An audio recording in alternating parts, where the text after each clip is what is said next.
Hi folks, hope you're all doing well through this whole COVID year we've had in 2020. Thought I'd just let you guys have a look at my reciprocating saw, my Ryobi reciprocating saw to be exact. This one's just getting close to a year old.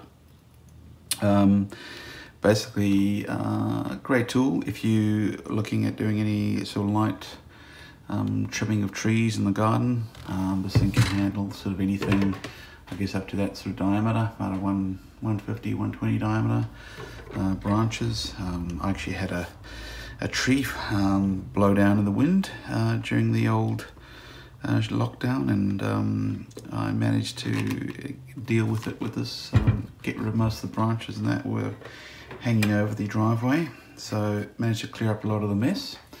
See, it doesn't replace a chainsaw, but with this bush saw blade, it did a fantastic job with it. Yeah, so basically cutting steel, anything a hacksaw can go at, the reciprocating saw is great for. Demolition, and like I said, pulling down fences, retaining anything like that you want to chop into. This is great. Taking out stud wall. I'll get into the blades, but really the blades are like a lot of these cutting tools, what really make them successful. Again, this I'll just go through the negative things first. First off, this was actually my second reciprocating saw from Ryobi. The first one I got is basically the motor burnt out, smoke coming out the vents after really having it an hour or two. In all honesty, I probably was pushing it a bit hard, but I thought that was a bit not really great result. But on the plus side, Ryobi do have a fantastic warranty. Service, and Bunnings are pretty good at honouring it, no questions asked. Took it in, they just replaced it. One thing I forgot to mention, this is the heavy duty reciprocating saw, and it retails here in NZ for about $199. So that's probably about 170 Aussie dollars, and in American dollars it's probably about about 150 US. Got my exchange rates wrong there. But yeah, so this is not the brushless motor. This is just a standard motor, and I'll get into why that's not so great. It's also part of the Ryobi family of batteries, so the 1 plus 18 volt set works fine with this, no problems. So the things I don't really like about this is some of the fit and feel. Obviously had a bad start with the motor burning out. So again, it's not a very expensive tool, but it's not a cheap tool either. So I wouldn't expect that from Ryobi. I was a bit disappointed. So that's and I have had other issues similar to that with Ryobi. I had another tool that the trigger. The switch was faulty after not that long, after 6 months, probably less. I replaced it. The fit and finish, the grip's okay. It's got this sort of pistol style grip. Very comfy. It's sort of a bit of rubberization on it. It's got the safety on there as well, easy access. It's got this anti-vibration sort of spacer. I don't really think that does anything, to be honest. It's just a bit of a gimmick, but I stand to be corrected, but I don't really think so. It's also got this anti-vibration, I guess, rubberized sock that goes at the front of it, and this has got, it sort of does sort of twist a bit with the tool. It just feels a bit junky. And on the sort of working end, it's got this the latch. So you can do it apparently one-handed, and just latch up, and you slide one of your blades in there, which is basically how you load the tool. This latch is a bit junky, if you ask me. It hasn't given me any problems, so to speak, but it just feels like it's wouldn't take much to snap it off. The other thing is this adjustable shoe. It does come, there's an Allen key which you slot on the side here, on the other side of the head, and the Allen key is actually stowed in the back of the stock, I guess you call it there. There it is there.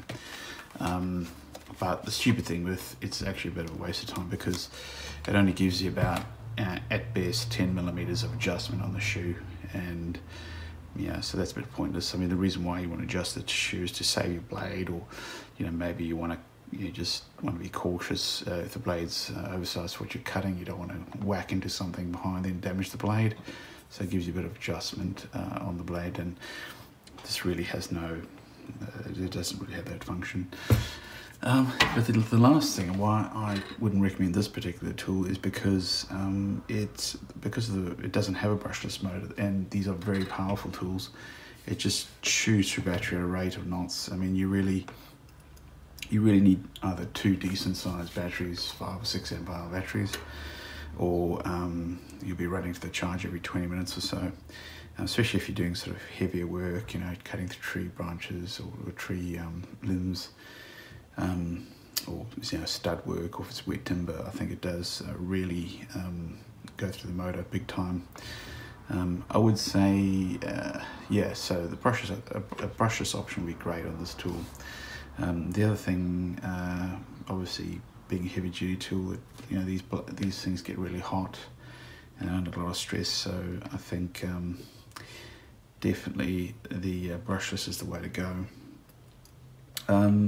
The other thing that was a little bit disappointing was the blade that comes with the tool. It's pretty rubbish. You can see that one's bent. I think I used it maybe once or twice to go through a bit of stud work. And you can definitely feel the difference between this and the Diablo blades. These ones I could easily bend. Diablo ones, they're a bit thicker, heavier duty, and they just, yeah, you can bump it with your bumping into something, and they don't bend so easily. So I think, as soon as you get this thing, get yourself a box. The other thing is this. I think this one I paid from Diablo 35 bucks. I think it came with about 6 blades. It didn't come with the Bosch saw blade. I bought that separately. I think that was maybe 12 or 15 bucks. It wasn't a lot.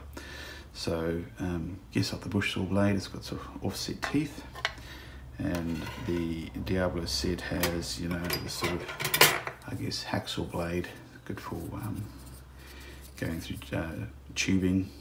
And it's also got these blades here, which I actually designed to cut through stud work. They can take nails out and whatnot, so they're pretty awesome. And also, I think in this case, bigger is better. I'd get the 150mm blades. They come in the set. Having the smaller ones can be useful too, but definitely just more versatile having the bigger blade. And also because when you stow the tool, you don't want to bend the blade or whatever. This case is bloody fantastic. Yeah, so worth every cent.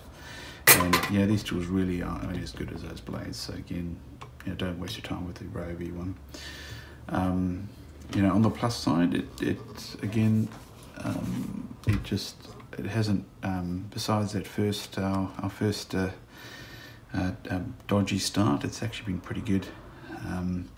We've managed to get through a lot of work here. As I said, pulled down some retaining walls, some old screens and balustrating right outside. Just chopped through it, no problem. Again, a little bit painful having to run to the charger with the battery, but other than that, it's good. So I think if you DIY like myself, it's really a choice between getting the brushless reciprocating saw from Ryobi, which I think is about $300, or maybe a Makita or DeWalt, depending which sort of battery family you're invested in. But yeah, I think the top end DeWalt and Makitas, they sort of, they're getting close to $400 or $500. So really you just got to weigh up how much you're going to be using it in that time. I don't think, this in spite of the quality problems I've had with the Ryobi, I don't think if you're just a DIY, it's a huge sacrifice, and you've got that pretty awesome warranty to set back on. I think it's 5 years with this tool,